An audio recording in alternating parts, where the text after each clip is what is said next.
Samajwadi party के राष्ट्रीय अध्यक्ष अखिलेश यादव पहुंचे छतरपुर विधानसभा से प्रत्याशी डॉक्टर बीपी चंसोरिया के पक्ष में की चुनावी सभा। इस खबर के प्रायोजक है hotel 7B, Naugaon road, Chhatarpur.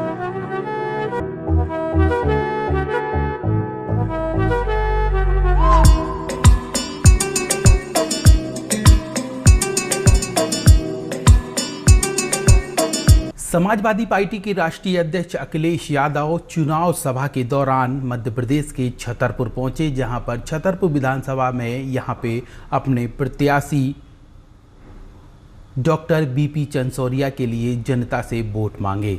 यहाँ पे तस्वीरों में आप देख सकते हैं कि उनका रोड शो किस तरीके से शहर के मुख्य मार्ग होते हुए बस स्टैंड पहुंचा, जहां पर बस स्टैंड क्रमांक 2 में एक छोटी सभा के रूप में तब्दील हुआ। यहाँ पे वह अपने वाहन से ऊपर निकल कर आए और यहाँ पे जनता को संबोधित करते हुए भाजपा की शिवराज सरकार और केंद्र में बैठी मोदी सरकार पर हमलावर हुए। इस दौरान यहाँ पे अखिलेश यादव ने माइक पर क्या कहा, इसको सुनिए। महालोक दरबार, आपको याद होगा क्या एक हवा का झोंका आया और उस दरबार में न जाने कितनी चीजें गिर पड़ी। इसलिए ऐसी सरकार जो पिछले कई वर्षों से यहां पर रही है, आज अगर हम पीछे मुड़ करके देखें तो उनकी उपलब्धियां क्या हैं। चरम सीमा पर महंगाई पहुंचा दी, चरम सीमा पर बेरोजगारी पहुंचा दी। आज पूरे के पूरे मध्य प्रदेश में हमारा किसान दुखी है और उस पार्टी की सरकार जिसने ये कहा हो आय दोगुनी हो जाएगी। आप लोग बहुत सारे साथी हैं, गांव से जुड़े होंगे, यहाँ पर कोई बता दे कि किसी किसान की किसी पैदावार की अगर आय दोगुनी हो तो बताए कोई। ना आय दोगुनी हुई और नौजवानों को नौकरी रोजगार मिले। 90% नौजवान बेरोजगार है जिनके हाथ में कोई काम नहीं है। और हमारे प्रधानमंत्री जी कह रहे हैं कि सबको नौकरी दे दी उन्होंने, सबको रोजगार दे दिया। क्या ये सच्चाई है? और यहां तक नहीं सवाल है, सवाल इस बात का भी है कि जो लोग भारत माता की जय बोलते हैं, उन्होंने जो व्यवस्था लागू की है फौज में, कोई आधी अधूरी फौज की सेवा से हमारे देश की सीमाओं को रक्षा नहीं मिल सकती। अग्निवीर जैसी व्यवस्था के खिलाफ हैं हम लोग और अपने नौजवानों को कहना चाहते हैं, समाजवादियों को जब भी मौका मिलेगा 2024 में अग्निवीर जैसी व्यवस्था को खत्म कर करके जो पुरानी व्यवस्था थी, जो हमेशा हमेशा के लिए नौकरी थी और नौकरी के बाद आपको रिटायरमेंट के बाद पेंशन थी, वो व्यवस्था लागू करने का काम करेंगे। इसलिए मैं आपसे अपील करना चाहता हूं कि समाजवादियों को मौका दें, समाजवादी पार्टी की साइकिल चुनाव चिन्ह पे मदद करें।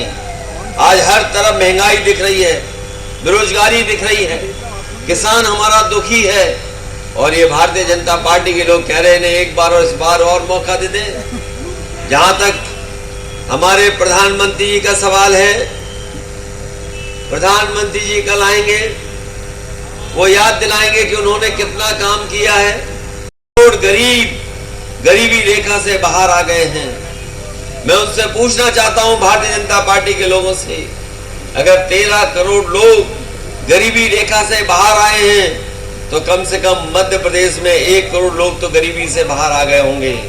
और अगर 1 करोड़ मध्य प्रदेश में गरीबी से बाहर आ गए होंगे तो हमारी चुनावी जनसभा में जो खड़े हैं और जो बैठे हैं, कम से कम ये लोग तो गरीबी रेखा से बाहर आ गए होंगे। क्या गरीबी रेखा से बाहर आ गए हैं? तो बताओ, जो सरकार कह रही हो कि 13 करोड़ लोग गरीबी रेखा से बाहर आ गए हैं, वही सरकार अब फिर दोबारा 5 साल 80 करोड़ लोगों को राशन देने जा रही है। एक तरफ सरकार तो राशन दे रही है, के बाद भ्रष्टाचार खत्म हो जाएगा, हमारे गरीबों के जेब में पैसा पहुंच जाएगा, नोटबंदी भी खत्म हो गई, हमारा 2000 रुपया भी खत्म हो गया, दोबारा नोटबंदी की। बताओ कितने गरीबों को लाभ पहुंचा है। इसलिए साथियों, भारतीय जनता पार्टी के लोग झूठ बोलने वाले लोग हैं। भाई कांग्रेस पार्टी ने जो देश को बर्बाद किया था, उसी रास्ते पर भारतीय जनता पार्टी चल रही है। मुझे उम्मीद है कि समाजवादी पार्टी के चुनाव चिन्ह साइकिल और हमारे आपके प्रत्याशी इनको साइकिल के चुनाव पर आप मदद करेंगे, सहयोग करेंगे, जिससे ये जीत करके जाएं और आपकी आवाज को उठा करके और समाजवादी विचारधारा को और मजबूत करें। इन्हीं शब्दों के साथ मैं अपने प्रत्याशी जी का धन्यवाद देता हूँ, अध्यक्ष जी का धन्यवाद देता हूँ और हमारी लोक गायिका चिरैया प्रजापति, उनका भी बहुत बहुत धन्यवाद कि उन्होंने लोगों को जोड़ करके यहाँ पर सभा को सफल बनाने का काम किया है। आप सबको बहुत बहुत धन्यवाद। तो सुना आपने, समाजवादी पार्टी के राष्ट्रीय अध्यक्ष अखिलेश यादव छतरपुर पहुंचे, जहां पर उन्होंने छतरपुर विधानसभा में अपने प्रत्याशी डॉक्टर बीपी चंदसौरिया के साथ जनता को उद्बोधन दिया और यहां पे भाजपा सरकार पर जमकर हमला बोला। वरदान एक्सप्रेस के लिए छतरपुर से राहुल माली की रिपोर्ट।